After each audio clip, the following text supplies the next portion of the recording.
Some important things to remember when it comes to data collection. You need to constantly, again, reflect. Reflect on your purpose. What is it that you're trying to get the kids to do?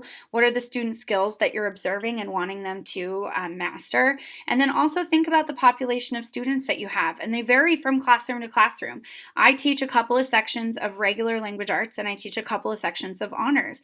I have to reflect on what's working for my honor students and then what's working for my regular students. And oftentimes it's not the same thing. But I can't, as a good teacher, sit back and see that something's not working for one population of students and not do something about it. I want all of my students to be successful. So we've got to constantly think about those things. So how does this whole process work? Well, first the student learns and studies online, usually learning using a learning system. And most of the time these learning systems that we're using, like Sophia, can actually deliver individualized subject content and assessments. From that, data is extracted from the student's experience and used to make predictions about their future performance. Those predictions and feedback can be displayed usually on a nice visual dashboard for the teacher. Students get material that's appropriate for their level and interest. And usually, I think you use the technology to make your life easier. While it might take a little bit of extra time on the front end for a teacher to create several different leveled assessments or something for the students, once you've got those created, it's very simple using these management systems to deliver the content to individualized students, thus making the personalized learning experience that much easier for everyone involved, really. And then at that point, teachers can intervene when necessary and watch the data collection as it's going through. So, really use the technology to your advantage.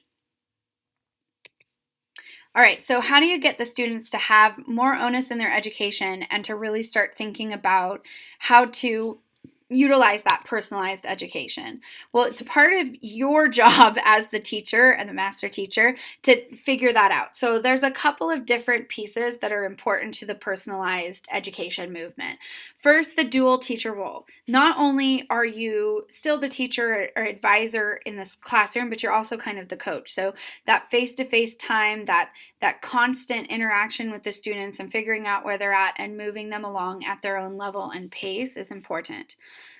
Teachers learn the students' learning characteristics, so developmentally, where are they at? Learning styles, where are they at? What prior knowledge do they have? This is where, using just pre-tests and formative assessments really come in handy.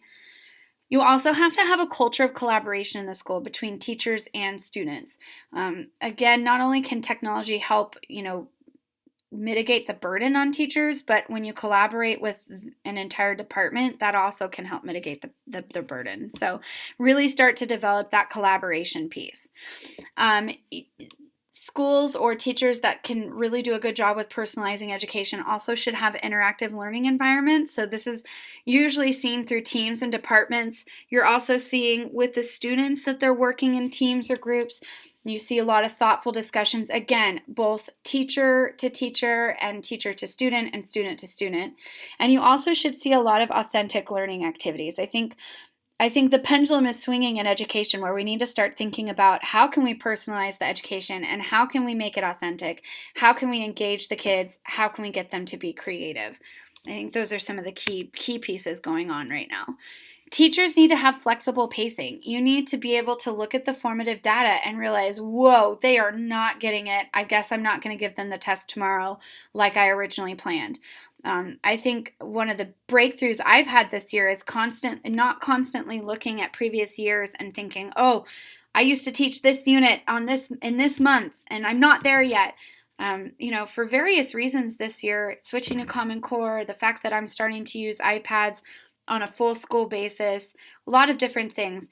Things have changed. This is the time to rethink what you've always done before. It's perfect timing for this. And I'm okay with the fact that I'm maybe not teaching this unit when I used to be teaching it because my kids are doing some really amazing stuff this year. And I'm teaching where they're at, and I think that's important. And then the authentic assessment piece. I think at any time that you can get the kids to buy into what they're doing, anytime it's authentic, they're collaborating with people outside the classroom walls, they're publishing real content, it starts to make what they're doing that much more important to them. which that's how you personalize education in a nutshell. All right, so top 3 things. Choice. Students have to have choice. They need to be able to be creative, and they need to have buy-in. A lot of this has to do with your own personality in the classroom and pedagogy, but at the same time, as you're developing these lessons, using the data, inserting the digital content when needed, you're going to see all of these 3 things are really important for the kids. And then once they've got these 3 things, they're going to fly. They're going to take off, and you're going to see amazing achievement through what they're able to prove on their standards.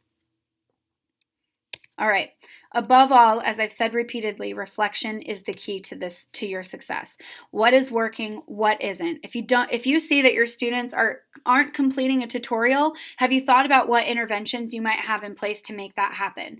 Like I said, I think about the population of my students. I see most of the time that my honor students are completing the tutorials when I'm asking them to, but my regular students weren't. So I had to reflect and think about how to get my students to be successful in what I was asking them to do. And I had to completely revamp and rechange everything that I was doing.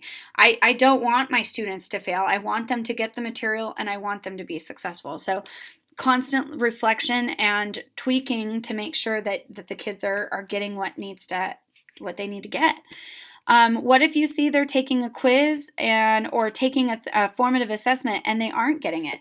I was noticing, I've said repeatedly, I was noticing in one of the units I did this semester that they weren't quite getting, actually the latest assessment we did a big essay where it was a persuasive essay, getting prepared for big public forum debates, but they used their research and information to write a persuasive essay for me. And I was noticing that they weren't getting their in-text citation. I was noticing at one point they really were struggling with their introductions.